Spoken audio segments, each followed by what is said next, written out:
ഈ channel subscribe ചെയ്ത് bell button click ചെയ്യൂ. വാഹന ലോകത്തെ വാർത്തകളും വിശേഷങ്ങളും നിങ്ങൾക്ക് നോട്ടിഫിക്കേഷനായി ലഭിക്കും. അവിശ്വസനീയം. മഹേന്ദ്രയിൽ നിന്നും അറിയപ്പെടാതെ പോയ 10 വാഹനങ്ങൾ.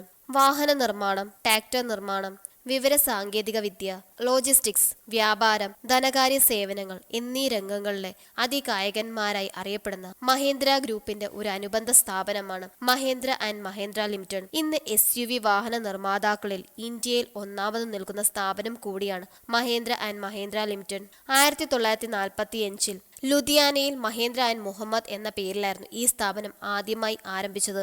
ഇന്ത്യ വിഭജനത്തെ തുടർന്ന് ഗുലാം മുഹമ്മദ് പാകിസ്ഥാനിലേക്ക് പോവുകയും അവിടുത്തെ ആദ്യ ധനകാര്യ മന്ത്രി ആവുകയും ചെയ്തു. ഇതേ തുടർന്ന് 1948 ഈ സ്ഥാപനത്തിന്റെ പേര് മഹീന്ദ്ര ആൻഡ് മുഹമ്മദ് എന്നതിൽ നിന്ന് മഹീന്ദ്ര ആൻഡ് മഹീന്ദ്ര എന്നായി തീർന്നു.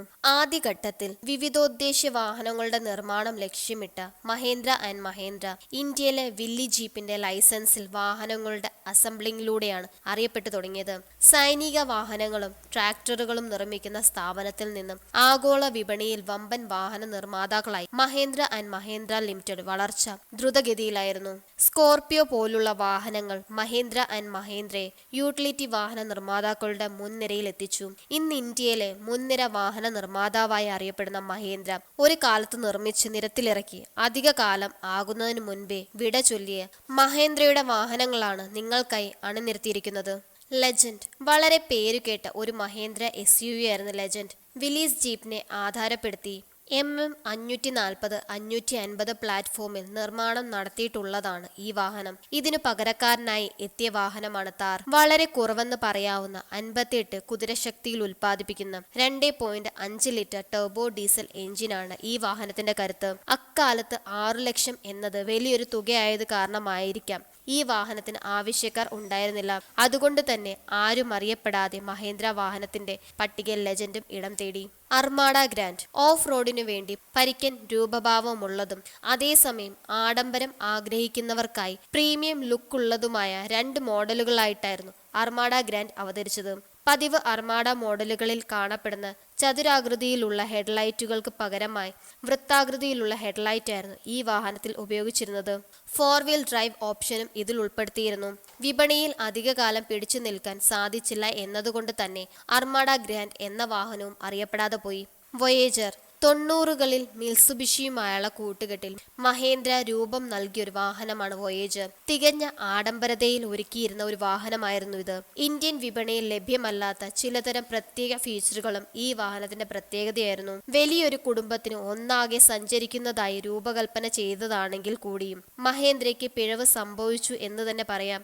ആഡംബരതയും ഫീച്ചറുകളും ഉണ്ടായിരുന്നിട്ടുകൂടി വലിയൊരു സംഘം ആളുകൾക്ക് യാത്ര ചെയ്യാൻ അക്കാലത്തെ ആളുകൾ ഈ വാഹനം തിരഞ്ഞെടുക്കാത്തതാണോ എന്തോ വിപണിയിൽ പിടിച്ചു നിൽക്കാൻ വോയേജറിന് സാധിച്ചില്ല.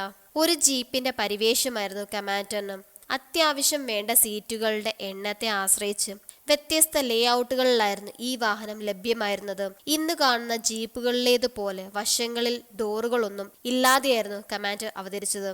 50 bhpയും 147 Nm ടോർക്കും നൽകുന്ന 2.5 ലിറ്റർ എഞ്ചിനായിരുന്നു കമാൻഡറിന് കരുത്തേകിയിരുന്നത്. 2 വീൽ ഡ്രൈവ്, 4 വീൽ ഡ്രൈവ് ഓപ്ഷനുകളിൽ ലഭ്യമായിരുന്ന ഈ വാഹനത്തിന്റെ ചക്രങ്ങളിലേക്ക് പവർ എത്തിക്കാൻ 4 സ്പീഡ് മാനുവൽ ഗിയർ ബോക്സും ഉപയോഗിച്ചിരുന്നു. ഇൻവേഡർ. കണ്ടാൽ ബലോറയുമായി രൂപസാമ്യത തോന്നുന്നൊരു വാഹനമായിരുന്നു ഇത്. ജിപ്സി മോഡലുകളിൽ ഉള്ളതുപോലെ തുറന്ന പിൻഭാഗവും അതുപോലെ 2 ഡോറുകളുമായിരുന്നു ഈ വാഹനത്തിലുണ്ടായിരുന്നത്. 63 bhpയും 117 Nm ടോർക്കും നൽകുന്ന 2.5 ലിറ്റർ എഞ്ചിനായിരുന്നു ഈ വാഹനത്തിന്റെ കരുത്ത്. മഹീന്ദ്ര തന്നെ കസ്റ്റമൈസ് ചെയ്ത ഇൻവേഡറിന്റെ പ്രത്യേക പതിപ്പുകളും ഇറക്കിയിരുന്നു. ആക്സ്. ഇന്ത്യൻ കരസേനയ്ക്ക് വേണ്ടി പ്രത്യേകം രൂപപ്പെടുത്തിയ വാഹനമായിരുന്നു ആക്സ്. നിരവധി ഓട്ടോ എക്സ്പോയിൽ പ്രദർശിപ്പിക്കപ്പെട്ടിരുന്നുവെങ്കിലും വേണ്ടത്ര ശ്രദ്ധ ഇതിന് ലഭിച്ചിരുന്നില്ല. ഇന്ത്യൻ സൈന്യത്തിന് മികവ് പുലർത്താൻ കഴിയാത്തതിന്റെ പേരിൽ ഈ വാഹനം എന്നേക്കുമായി പിൻവാങ്ങപ്പെട്ടു. 2.7 ലിറ്റർ ഡീസൽ, 4 ലിറ്റർ പെട്രോൾ എന്നീ എഞ്ചിനുകളായിരുന്നു ആക്സിന്റെ കരുത്ത്. മഹീന്ദ്ര ബോട്ട്. കാറുകൾ മാത്രമായിരുന്നില്ല, ബോട്ടുകളും മഹീന്ദ്ര ഒരു കാലത്ത് നിർമ്മിച്ചു പോന്നിരുന്നു. ഒഡീസിയ 23, 33, 35 എന്നീ പേരുകളിൽ വ്യത്യസ്ത വലുപ്പങ്ങളിലുള്ള ബോട്ടുകൾ മഹീന്ദ്രയ്ക്കുണ്ടായിരുന്നു. പോലീസ് പെട്രോളിങ്ങിനും സൈനിക ഉപയോഗത്തിനും വിനോദയാത്രകൾക്കുമായി ഒരു കാലത്ത് ഈ ബോട്ടുകൾ ഉപയോഗിച്ചിരുന്നു.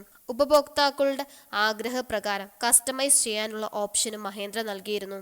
ATV ഓൾ ടെറൈൻ വെഹിക്കിൾ എന്ന പേരിൽ വാഹനങ്ങൾ നിർമ്മിച്ചു നൽകാൻ ഇംപാക്ട് എന്ന പേരിൽ മഹേന്ദ്രയ്ക്ക് വേറെ തന്നെ ഒരു കമ്പനി ഉണ്ടായിരുന്നു എന്ന കാര്യം അധികം ആർക്കും തന്നെ അറിയില്ല. ഇന്ത്യയിലായിരുന്നില്ല, അമേരിക്കൻ വിപണികളിലായിരുന്നു ഈ വാഹനങ്ങൾ വിറ്റഴിച്ചിരുന്നത്.